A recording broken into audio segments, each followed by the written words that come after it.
What can I tell you, Mr. Van Sydow? My goodness, you did such an extraordinary job in this movie. I wanted to know when you first got the material, what was your initial reaction to it?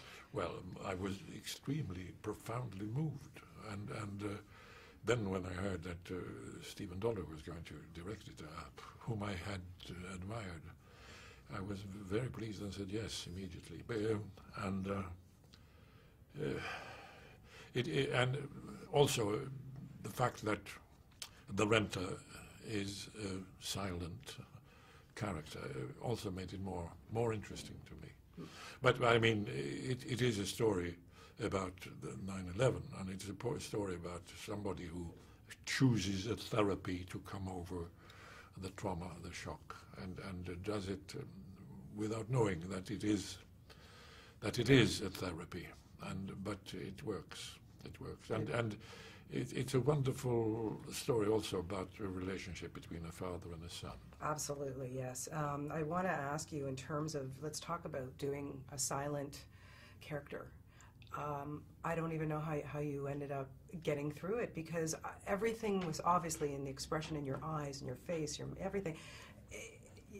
To me, it spoke louder than words. How do you take on a character like that, and where do you go? Well, I didn't do anything. I probably didn't do anything different from a part, the same part speaking. I just didn't speak. I mean, it's the same ideas or the same purpose every time. And what I want to do is show what the character in that moment wants to do, not what he feels. That comes afterwards. So that comes automatically when I know what I, as the character, want to do. Mm-hmm. And also how you react to what is around you and to the people. Mm-hmm. And well, so it's not very different from, I wouldn't say it's different at all. Is it it's just the fact that I don't have my voice. Is it a relief for you not to have to learn any lines? Yes. Well, my memory is getting very bad.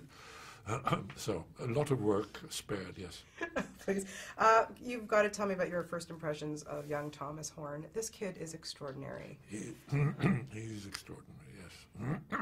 Yes. Tell me about working with him. And No, it was a pleasure, because he was very well prepared, and of course he's a very intelligent young man, and it was never any reason to come to say, come here, young man, I'll tell you what to do. No, he knew what to do, and he knew what the character of Oscar was thinking and feeling, and he did it, he showed it. And he had, for example, he had a long monologue. When I saw it, I thought, I talked to Stephen and said, oh, how are you going to do this? Because he can't do this. At one, yes, he will do that. And he did. He did it, and he did it again and again. Long, it was 8 minutes or something like that. And not slowly, very intensely delivered. And he is remarkable. Was there anything that you did special with him to create a bond? No, I don't think so. I just, we just communicated. And I think the bond came automatically. It so did, sir. It was so wonderful to watch the two of you together. You know, this movie, I was telling everybody, you just need a box of Kleenex. You just feel so cathartic after seeing, but it's so emotional. Yes. Was there ever a movie that you just sat in a theater, you remember, and just cried and cried? Something that really impacted you? That I was in, or no, that either way. Well, I'm sure there was. I don't remember now. But it very rarely happens that I'm moved by a script, and this time I was. I was in a film a few years ago, and I had 1 day of shooting. I had 2 little scenes in it, but it was written with a very well written, also very moving story about a man who had lost his ability to communicate. Really, he was totally paralyzed.